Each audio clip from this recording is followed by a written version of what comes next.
Okay, now what I'm making today is miniature pitchers and vases and jugs, and I really don't even weigh the clay. I just kind of cut a chunk off that looks about right. I don't set a gauge or anything, and I just make various shapes to kind of keep it from becoming monotonous. I'll make a pitcher one time, and then I'll make a couple of vases maybe, then make some jugs. But you can see making a small piece with big hands that it's you have to allow for certain things. Now I've got a tiny little rib here that I shaped these with.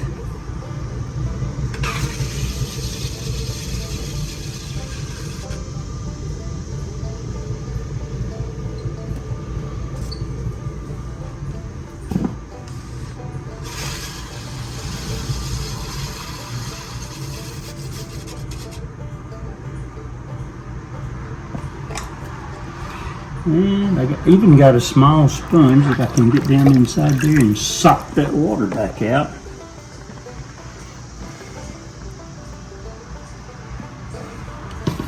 I have to be kind of careful on these because there's such a small amount of clay engaged with the wheel that if I put a lot of pressure, sometimes I'll pull one right off in the process of making it. So I have to be kind of gentle when I'm shaping these. And this one's got a little lopsided with me, but that's not a big deal on a pitcher, and I'll show you why in just a minute. Because on that pitcher,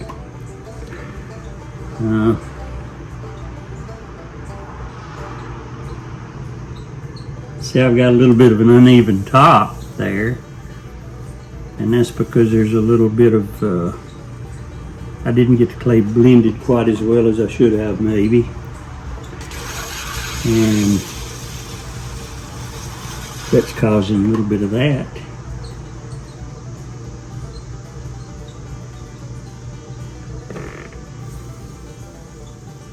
But even though there's a little wobble in it, once I put the spout on there, you don't see that anymore. So it's not that important. Oh, then I knock a hole in the side of it, which ain't no big deal.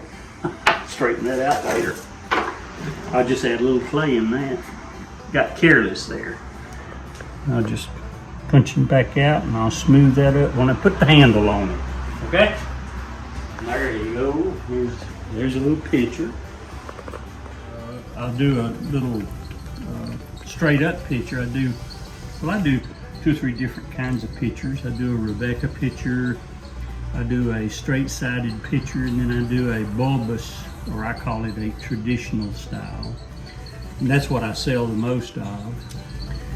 But I do mix them up, and when people are buying these little ones, I make a lot of different shapes, and I do them in a lot of different glazes, and people like to buy several of them at a time. And collect the different glazes and the different styles. A little easier to make the straight-sided pitcher. You don't have to do as many pulls on it. Take that rib and just dress that bottom up where it doesn't take very much finishing. When I get ready to sign it, I'll just sponge it off, and there's that. And then I'll make the next one. I'll make a Rebecca style pitcher. Show you the difference in that.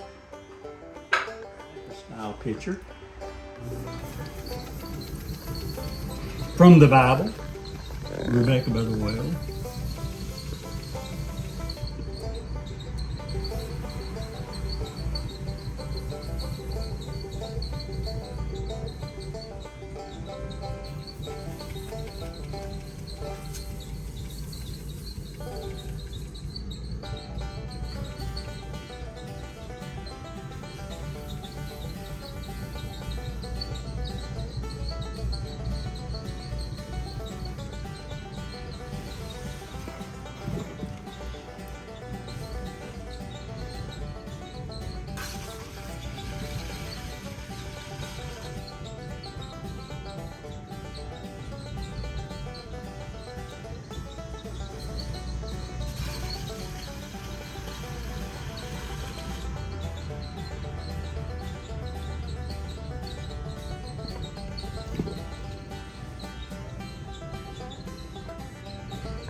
Now this picture will get a handle that extends above it and comes back down and connects.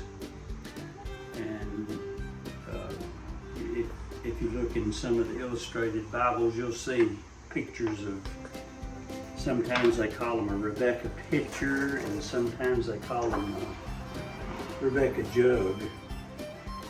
I kind of believe they were both the same, but I always think that the pitcher has a pouring spout and the jug just has the mouth, but the handle will extend up and like this. I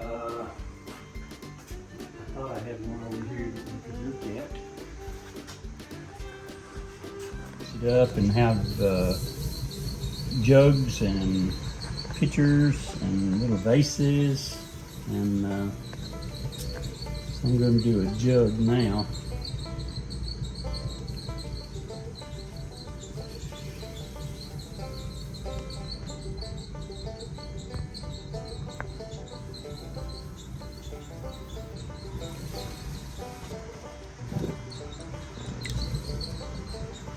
I think the first one I do is I'm going to do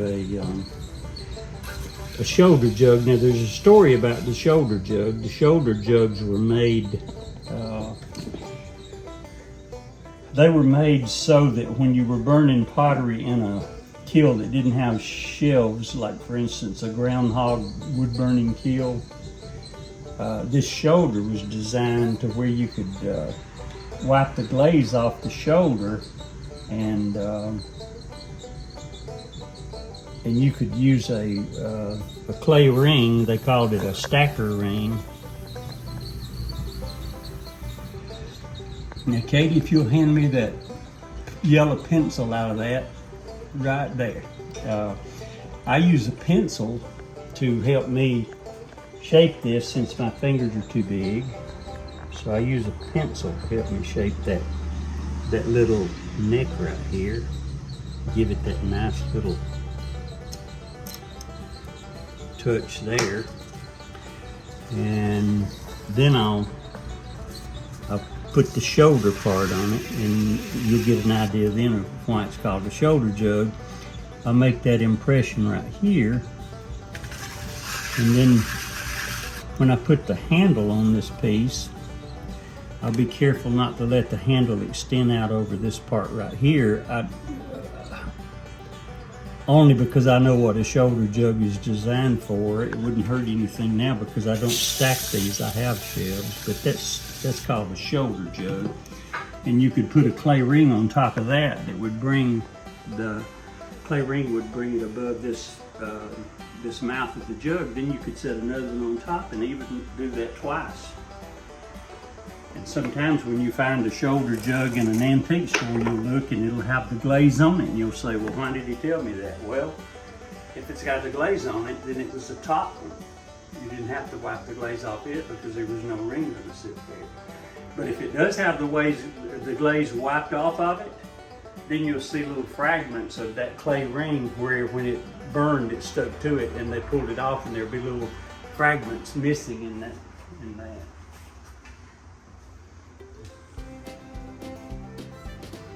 And then I made a snow void jug.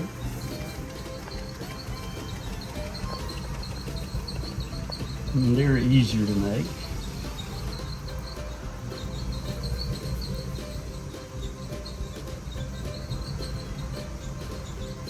Okay. This is going to be an ovoid jug. And some of the most beautiful ovoid jugs I've ever seen are the ones that came out of Edgefield, South Carolina. They really had that shape mastered.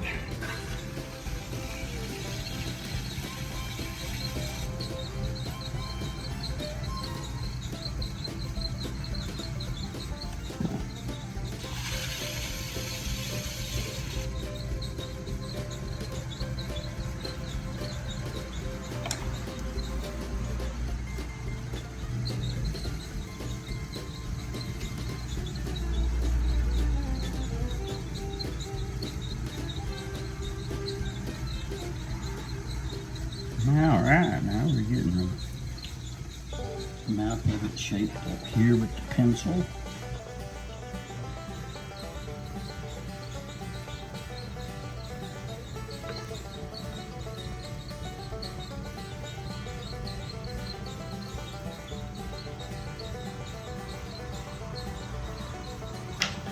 I'll go back and make one more run with this rib and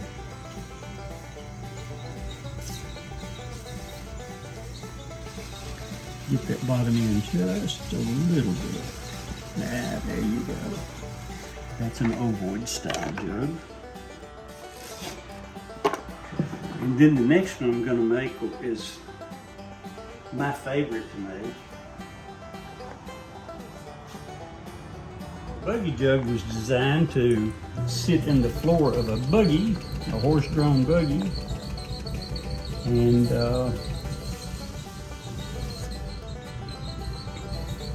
it has a wider bottom and a smaller top so that it wouldn't tip over in the buggy. And you could put something in that jug that would keep you warm on a cold night. Use your imagination there. Probably not sterno. But here's the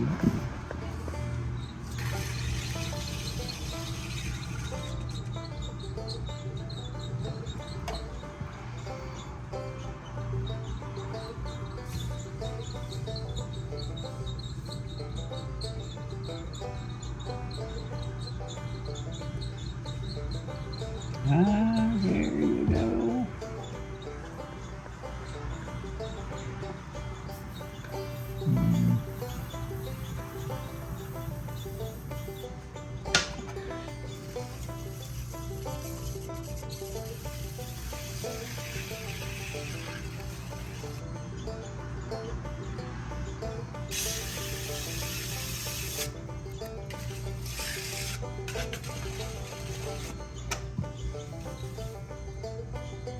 And that is a buggy jug.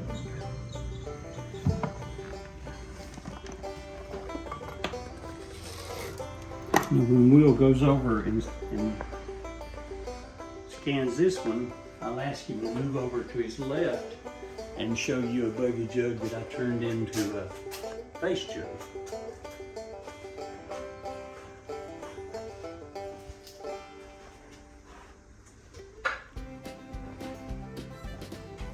Little vase.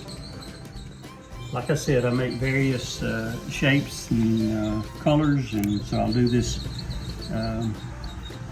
vase. I can make a open top or a bud vase. I make 2 or 3 different kinds of vases. I guess the most difficult one would be a bud vase, so I'll go ahead and since this clay seems to be working real good, I'll just go ahead and make a bud vase out of this one.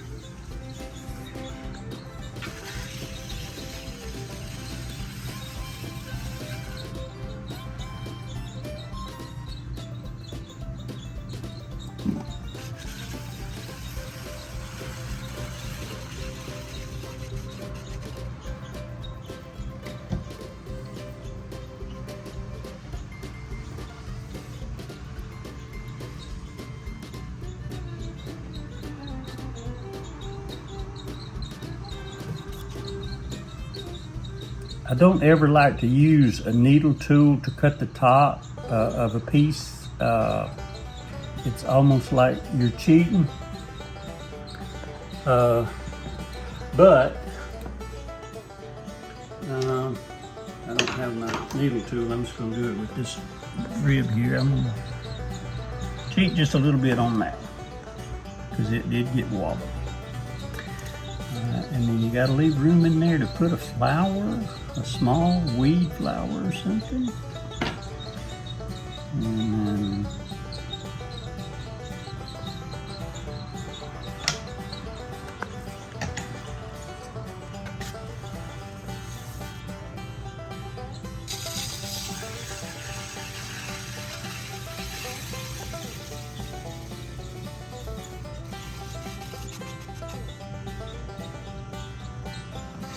nice bud vase.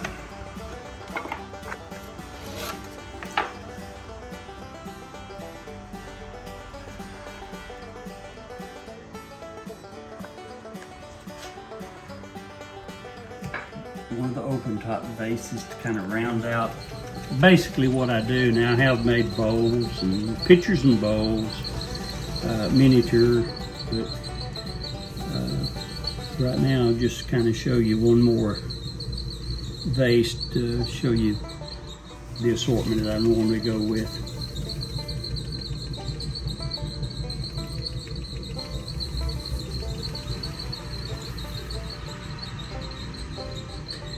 Now I have seen people throw little pieces off, they call it throwing off the hump. I've never done that. I admire people that are able to do it. I've never done it. And so I've always found it more convenient for me to just weigh or cut the pieces individually and make them individually. That's what I do.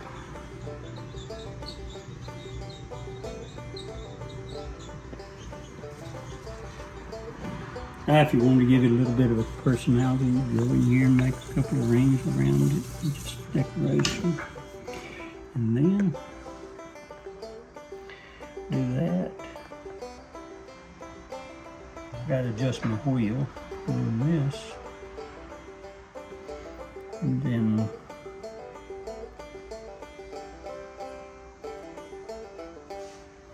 there's a little vase for 2 or 3 little weed flowers in that one.